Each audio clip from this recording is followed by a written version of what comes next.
The room wasn't supposed to be this full.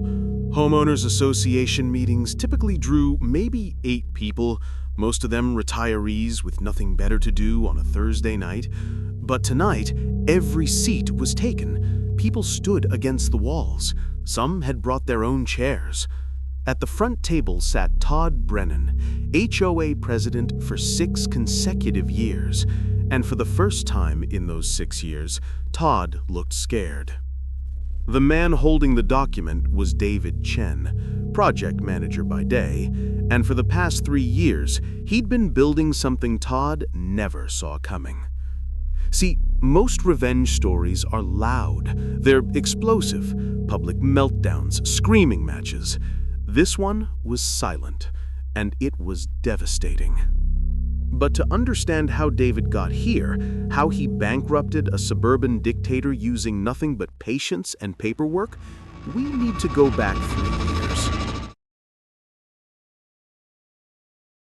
When David Chen moved into Meadowbrook Estates, he expected what most people expect from suburbia: peace, quiet, and neighbors who minded their own business. David was a project manager at a mid-sized consulting firm. His entire career was built on systems, processes, and documentation.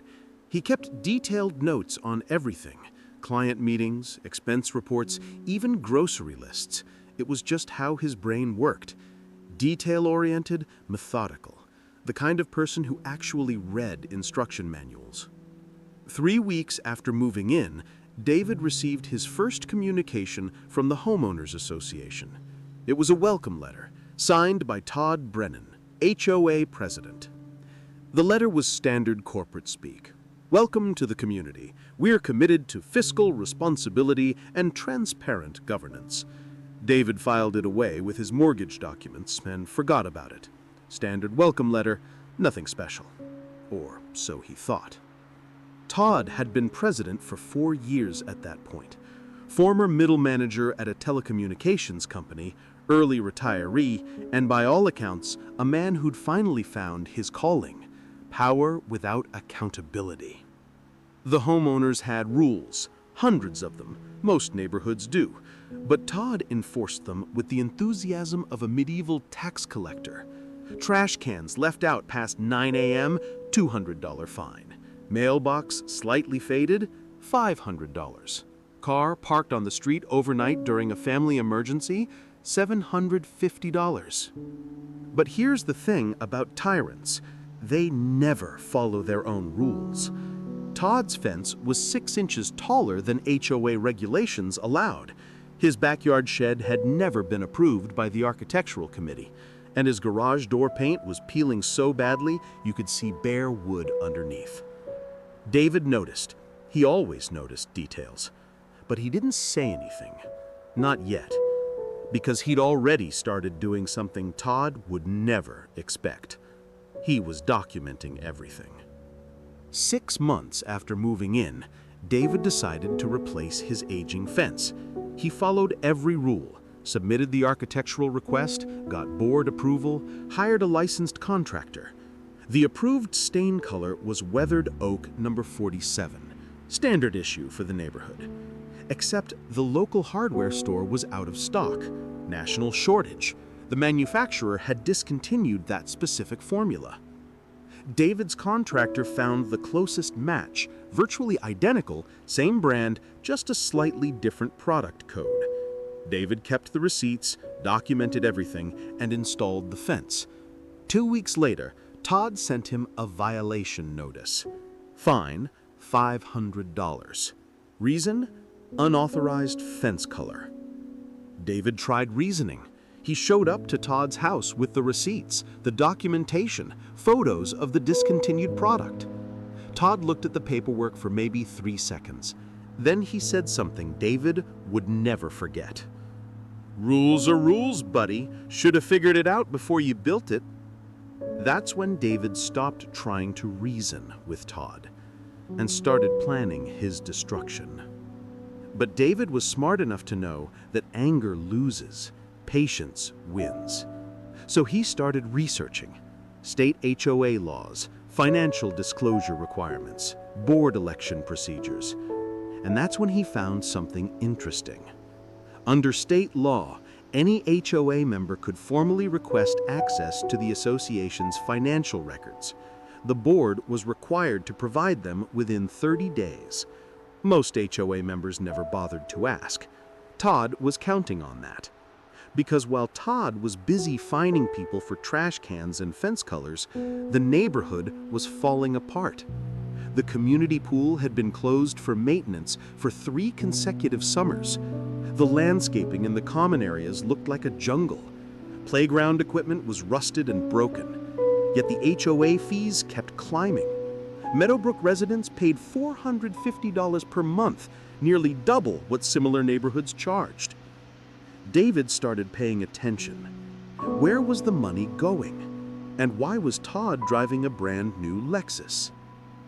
David started attending HOA board meetings, not to participate, just to observe. The meetings were exactly what you'd expect. Tedious discussions about pool chemicals and landscaping bids. Todd controlled everything. When someone raised a question he didn't like, he'd bury them in procedural objections or table the discussion indefinitely. It was a dictatorship disguised as democracy. At one meeting, an elderly resident named Mrs. Patterson received a violation notice for leaving her trash can out past 9 a.m. She explained that her hip replacement surgery made it difficult to move the can quickly. She was asking for a temporary exemption, just 6 weeks while she recovered. Todd denied the request. "We can't make exceptions. If we let you slide, everyone will want special treatment." The fine stood, $200. David wrote it down. Everything. Names, dates, quotes. 3 months later, Todd gave his annual financial presentation. It was the same performance he'd given for years. Lots of vague language about fiscal responsibility and sound stewardship. Colorful charts that didn't actually show anything useful. David raised his hand. "Can we see the detailed budget? Specific line items?" Todd laughed. Actually laughed. "Don't worry about it, David. I've got it under control. This is complicated financial stuff. Trust me, you don't want to spend your evenings reviewing expense reports." Everyone else seemed satisfied with that. David wasn't. The next day, David filed a formal written request for complete financial records. 3 years of bank statements, invoices, receipts, and board meeting minutes. Under state law, Todd had 30 days to comply. 30 days passed. Nothing. 45 days. Nothing. 60 days. Nothing. Todd was stalling. And David understood why. Because when someone refuses to show you their cards, it's because they're bluffing or they're cheating. David started talking to other homeowners, quietly, one-on-one. Marcus from Elm Street had requested financial records 2 years ago, never received them. Jason and Emily from Oakwood Drive suspected Todd used HOA funds to install a new patio at his house because the community landscaping invoice was dated the same week Todd's backyard got a major upgrade. Frank, a retired CPA, claimed the reserve fund numbers didn't add up. The HOA should have had $200,000 in reserves based on monthly contributions, but Todd reported only $85,000.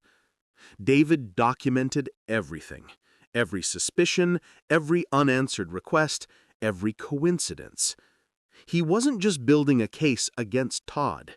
He was building a trap. But first, he needed to become someone Todd would never suspect. He needed to become the inside man. 2 weeks after Todd ignored his financial records request, David did something that surprised everyone, including his wife. He volunteered for the HOA board. Karen thought he was insane. "You hate Todd. Why would you want to work with him?" David's response was simple. "Keep your friends close." Todd was suspicious at first, but David played the part perfectly, the eager, naive newbie who just wanted to give back to the community. He asked basic questions, volunteered for boring committees, landscaping, architectural review, never challenged Todd publicly. For 2 years, David played this role. 2 years. But while everyone else saw the helpful volunteer, David was doing something else entirely. He was studying Todd's system. Todd's dictatorship wasn't maintained through force. It was maintained through information control. He scheduled board votes when only his allies could attend. He accidentally forgot to send meeting notices to members who disagreed with him. He buried dissenters in procedural paperwork.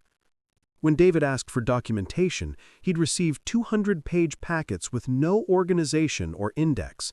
When Todd's allies asked, they got simple one-page summaries. It was information warfare. Todd would rush votes, claiming time sensitivity. Then he'd table any discussion that threatened his control, claiming, "We need more information." David documented every tactic, every manipulation, every inconsistency. He created what he called Todd's playbook, a comprehensive breakdown of every control mechanism Todd used to maintain power. But David wasn't trying to fight Todd directly, not yet. He was waiting for Todd to make a mistake. The cost was real, though. David missed dinners. He missed his kids' soccer games. His weekends disappeared into HOA committee meetings and document reviews. Karen worried he was obsessing. Maybe he was. Some neighbors thought David had become one of Todd's people. Steve from Maple Street pulled him aside at a barbecue. "I thought you were different, man. Now you're just another one of Todd's yes men." David couldn't tell anyone what he was really doing, because if word got back to Todd, the whole plan collapsed. So he stayed silent and kept digging, because he'd found something Todd definitely didn't want anyone to see. Month 23 of David's infiltration, he started a neighborhood survey, supposedly gathering input for community improvements. Really, he was building a coalition. 15 homeowners had requested financial records over the past 5 years. 0 had received them. 8 homeowners reported seeing suspicious contractor activity at Todd's house that coincided with HOA maintenance invoices. David compiled everything into a master document. Not just suspicions anymore, patterns, evidence, a timeline. He filed a formal complaint with the full HOA board, not just Todd. He cited specific state laws Todd was violating by withholding records. He included signatures from 12 other homeowners making the same request. David couldn't ignore this one. Too public, too many witnesses. 2 weeks later, Todd finally provided the records. 347 pages, completely disorganized, no index, no categories. Bank statements mixed with invoices, mixed with meeting minutes, mixed with random receipts. It was designed to be overwhelming, unusable. Todd was betting David would give up. Todd had forgotten what David did for a living. David's entire career was taking chaotic information and finding patterns. This wasn't overwhelming for him. This was a puzzle, and he was very good at puzzles. It took David 48 hours of straight work. He organized everything chronologically, cross-referenced bank statements with invoices, matched check numbers to deposit dates. While organizing his evidence, David found Todd's welcome letter from 3 years ago, March 15, 2021. He put it in the evidence pile, not sure why yet. Something about that date bothered him. And that's when he saw it, the first crack in Todd's empire. Greenscape Solutions. A landscaping company that received $15,000 from the HOA in a single payment. A landscaping company that didn't exist. David's face, not surprised, vindicated. He knew it. Now he can prove it. David opened a new spreadsheet, titled it Evidence. And then he started looking for more. He found them. Phantom companies. Inflated invoices. Kickback schemes. Embezzlement. David spent the next 3 months building an airtight case, not just suspicions, not just irregularities, proof. He organized his findings into 3 categories of fraud. The HOA paid $15,000 to Greenscape Solutions for comprehensive landscape maintenance and irrigation system upgrade. except the common areas looked worse than ever. No maintenance, no upgrades. Layer 2. The method. David drove to the local building supply store. He asked to see receipts for Silverline. Contractors often kept copies for warranty purposes. The store manager, after some convincing, showed him. The actual cost of materials, $1,005. Silverline charged the HOA $8,400 for work that cost $1,005.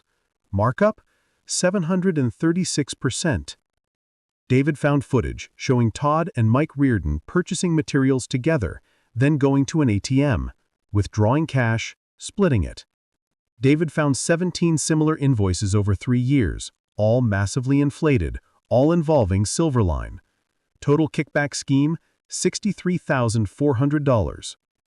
The HOA budget included administrative costs, $4,200 per month, every month, standard for associations that hired management companies, except Meadowbrook Estates was self-managed.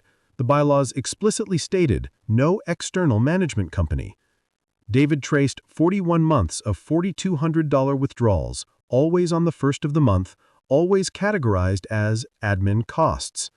Every check was written to Meadowbrook Management LLC. Meadowbrook Management LLC was Todd's company, registered to his home address. He was paying himself a monthly management fee to manage an association he was already elected to manage. For free. Total, $172,200. David stared at the total, $362,600. Then his eyes landed on something he'd set aside weeks ago. That welcome letter, March 15, 2021. He cross-referenced the date with his financial timeline. That wasn't a coincidence. $362,600, stolen over 3 years, from 142 families, by one man who thought no one was paying attention. But David wasn't done. Because proving theft wasn't enough, he needed witnesses, he needed credibility, and he needed Todd to incriminate himself. David spent 2 weeks carefully approaching the homeowners he trusted. He showed them the evidence, not all of it, just enough to make them angry. He asked each person to write a notarized statement about their experiences with Todd, the denied requests, the ignored complaints, the financial opacity. 27 homeowners provided statements. David compiled everything into an 80-page report: evidence, witness statements, timeline, bank records, photos. It was devastating, thorough, irrefutable. The annual HOA meeting was in 3 weeks. The one meeting all homeowners were invited to. The one meeting Todd couldn't cancel without raising suspicion. David had the evidence, he had the witnesses, he had the plan, but he had one problem. 3 days before the meeting, Todd tried to cancel it. Postponed. Indefinitely. For the first time in 3 years, David felt the plan slipping away. Because if Todd kept postponing, he could run out the clock. The statute of limitations on HOA violations was short. Evidence could become stale. Witnesses could move away or lose interest. Todd was trying to bury this again. But Todd had made one final mistake. Because while Todd controlled the board, he didn't control the bylaws. Section 12.4, any homeowner could call an emergency meeting with petition signatures from 20% of association members, 20% of 142 homeowners, 29 signatures. David had 27 notarized witness statements. He needed 2 more. He had 48 hours. 36 hours later, David had 43 signatures, 30% of the association. David at computer, typing email, to entire HOA member list, BCC, subject, emergency HOA meeting, mandatory attendance, body, includes per section 12.4 attached petition, meeting date, Friday 7 p.m. Todd responded within minutes. The email was panicked, technical, full of procedural objections. But bylaws were bylaws, and rules were rules. Todd had spent 3 years using the rules to control everyone. Now the rules were controlling him. Friday night, 7 p.m. The room wasn't supposed to be this full. Todd sat at the front table, surrounded by his usual allies, but tonight something was different. The people staring at him weren't afraid anymore. Todd started the meeting the way he always did, reading through procedural announcements, droning on about upcoming landscaping bids, the irony apparently lost on him. He talked for 12 minutes about nothing. Then Todd said something he'd regret. "I know managing this community isn't easy. It requires sacrifice, difficult financial decisions, but I want you all to know your HOA leadership has been fiscally responsible every step of the way." David raised his hand. Todd saw him, and for just a second, one beautiful second, recognition flashed across his face. Fear. Todd said, "David, I don't think this is the time or place for—" "Actually, Todd, it's the perfect time."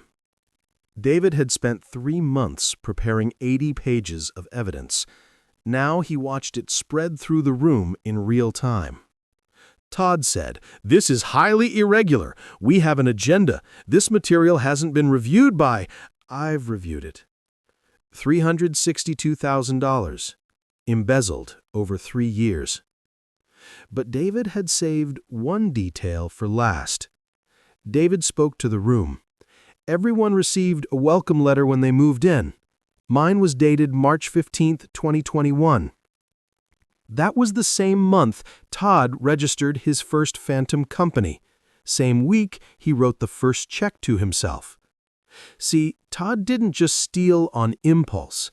He started stealing the same month David moved in, 3 weeks later specifically. I checked. Every time a new homeowner moved in over the past 3 years, a new fraudulent transaction appeared within 30 days. Todd had been targeting new residents specifically, people who didn't know the history, hadn't seen old budgets, wouldn't ask questions yet. Todd said, "You're twisting, that's not—" Mrs. Patterson said, "I moved in 6 years ago, before all this started. You welcomed me too, Todd, with the same letter, the same promise about fiscal responsibility. Guess you meant your fiscal responsibility, to steal from us?"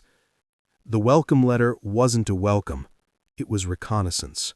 The phrase fiscal responsibility appeared 17 times in his welcome letters. He meant it. Just not the way anyone thought. This was the moment Todd understood. He wasn't just losing the HOA presidency. Sandra said, "I move to remove Todd Brennan as president, effective immediately." James said, seconded. Todd said, "You can't just— there are procedures you need to—" David said, "Section 8.2 of the bylaws. Any officer can be removed by majority vote in cases of financial malfeasance. All in favor?" 78-0. Todd left without saying a word. He would never return. The HOA hired an independent forensic accountant. She confirmed everything David had found and discovered an additional $48,000 in misappropriated funds. David filed a police report. The county prosecutor charged Todd with embezzlement, fraud, and breach of fiduciary duty. Todd sold his house within 60 days. All proceeds went to restitution and legal fees. He pled guilty to avoid trial. 18 months probation, permanent ban from serving on any HOA board in the state. His contractor accomplice, Mike Reardon, lost his business license. County banned him from bidding on any public or HOA contracts. Meadowbrook restructured completely. Term limits, 2 years maximum. Financial transparency, all budgets posted online monthly. Dual signature requirement, no single person controls funds. The pool reopened. The landscaping was restored. HOA fees dropped by 30%. And every time David walked past what used to be Todd's house, now home to the Martinez family with their 3 young kids, he allowed himself a small smile. Not because he'd won, but because the system actually worked, when someone cared enough to make it work. Here's the question neither David nor Todd could answer. Was 3 years of his life worth it? 3 years of missed dinners, sacrificed weekends, neighbors who thought he'd become the enemy. But 3 years also meant justice, meant Mrs. Patterson got her $200 back, meant 142 families stopped being stolen from. You decide. Because somewhere right now, in some neighborhood, someone is doing exactly what Todd did. They're counting on you being too busy to check the math, too tired to read the bylaws, too trusting to ask questions. The question is, will you be too busy? Sometimes revenge isn't loud. Sometimes it's methodical, patient, and devastatingly legal.